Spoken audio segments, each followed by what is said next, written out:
And hello everybody, welcome back to the channel. Before we do get into today's video, as always, make sure you do drop a like on this video and subscribe to the channel for more Celtic content. So I hope you guys are all okay. We've got a lot to discuss again in today's video. As you can tell by the title, we have put a bid in for a player, which is quite exciting, and it's a position that we desperately need as well. So it's really, really good. We'll discuss that whole transfer saga in just a moment. But Celtic centre-back Cameron Carter-Vickers has lifted the lid on the leadership group within the current Hoops squad. So much of an example set to himself, the American Colossus was the club's vice skipper last term. That will likely continue into the new campaign, with Carter-Vickers regularly picking up the armband when Callum McGregor is absent. So the midfielder is a perfect role model for his teammates, but alongside him and Carter-Vickers, there are several other leaders in the Parkhead ranks. So Kasper Schmeichel recently arrived as an experienced professional who will maintain elite standards within the dressing room.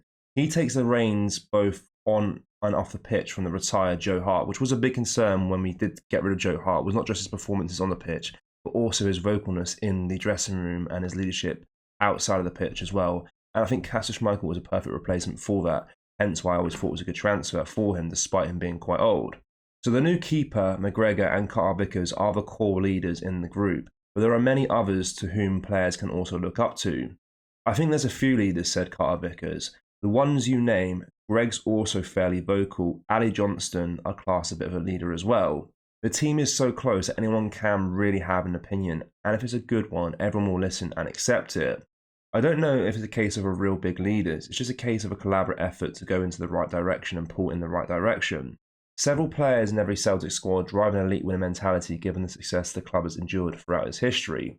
Second best is not good enough, and that will be the message as the boys prepare to defend yet another Scottish Premiership title. So this is really, really cool to see. I mean, it's not massively surprising that the club is, or the team's very cohesive in the dressing room, given how good we've been over the last few years in the league and stuff like that, and domestic football in general. So I'm not surprised that there's a lot of, not say leaders, but a lot of vocal people in the dressing room, which is what you want. You want a cohesive group that are not afraid to share opinions and stuff like that. Of course, you always have the kind of set in stone leaders that might be the most vocal, like Callum McGregor, Carter-Vickers, Kasper Schmeichel, the ones that you can probably tell by watching them on the pitch that they are quite vocal. But it's the ones like Greg Taylor that you might not expect, or Ali Johnston, they're not afraid to be vocal as well. Ali Johnston in particular, not being at the club too long. So it's really, really good to see that this team are so cohesive. And I think, given it's not been the best transfer window, let's not kid ourselves here, but I think it's going to be an exciting season ahead of us. I think we should be massive favourites to retain the Scottish Premiership title again. I mean, given what's happening at Rangers, it just shows the contrast. You spoke yesterday about Cantwell and O'Reilly and the difference in mentality and stuff like that. And I think the whole dressing room situation at Celtic compared to the one at Rangers is such a big contrast, and how cohesive we are and vocal we are between the players and themselves over there. So it's going to be a good season. Hopefully we can make a few more transfers before the start of the campaign, of course, which is on the weekend. But we have had a few bids not back for a striker, actually, in recent days has been revealed. So Celtic have failed in multiple attempts to sign Columbus Crew striker Jason Russell-Rowe. So an international teammate of Alistair Johnston, the 21-year-old was in the Canada squad that made history with their run to the semi-finals of the recent Copa America. American sports journalist Tom Bogart reports that a Scottish club have had multiple offers for Russell-Rowe rejected, with Sunsport claiming that team is Celtic. It is said that Brendan Rodgers believes the centre forward could be the ideal addition to his front line, but that the Hoops proposals so far have been below Crew's valuation of the player. So Russell-Rowe has bagged 5 goals and assisted in another for his side this year. Still raw, he has a vast potential and stands at 6 feet tall. He was the top scorer in the MLS Next Pro League as a teenager, bagging 21 goals in 19 games a few years back. The Canadian's contract with Columbus Crew expires at the end of 2024, and that, combined with the striker's credentials, has perhaps sparked Celtic's interest in him. The club want to sign Russell-Rowe given their activities so far, but it remains to be seen whether they will get their man. So first of all, Russell-Rowe, 21 years old, still a very, very young striker. Now, I'm very excited that we are going after another striker. I spoke yesterday, I think it was, that about, we always have a plan A to get a player in through the door. Like, for example, for a striker, Adam Idah was the main target to have another striker in the team.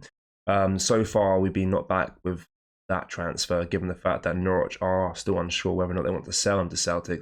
They're not too sure if they want to keep hold of him.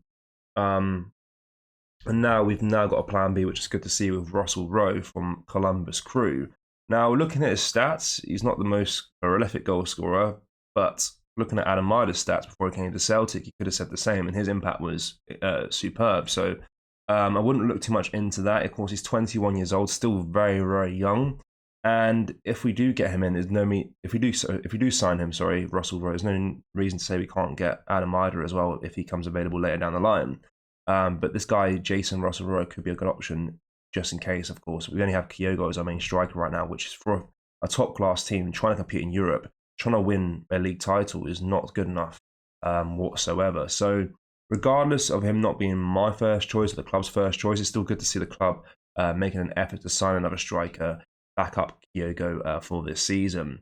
Now, Russell Rowe, 21 years old, still very young, of course. I guess the good thing is he's teammates with Alistair Johnson for Canada. There's that kind of link there a little bit, which will help him settle in if he does move to Celtic, which is always positive for a player coming from a foreign league and a foreign country, to have that familiar face when he arrives there.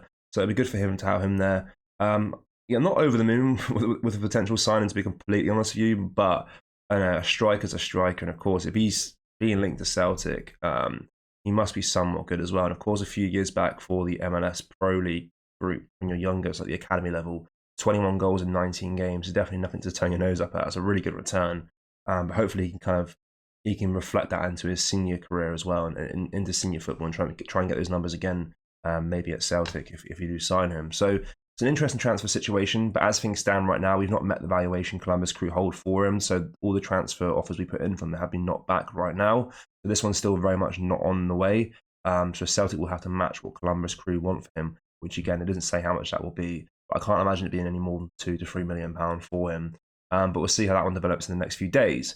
But yeah, let me know your thoughts on what we discussed in today's video, in particular that Russell Rowe transfer. Do you think he could be a good addition for us? It might be even worse if we do sign him and there's another striker coming in. We could sign him and loan him out again, but we need to have a backup striker first before we consider doing that. And let me know your thoughts on Carter Vickers' words in terms of the leadership within the group as well. Are you surprised that Greg Taylor's maybe a bit more vocal than you expected? Same goes with Ali Johnson. Are you surprised about that as well? Let me know down below in the comment section. But that does bring us to the end of today's video, guys. As always, make sure you do drop a like on this video and subscribe to the channel for more Celtic content. Thank you. Take care. Bye-bye.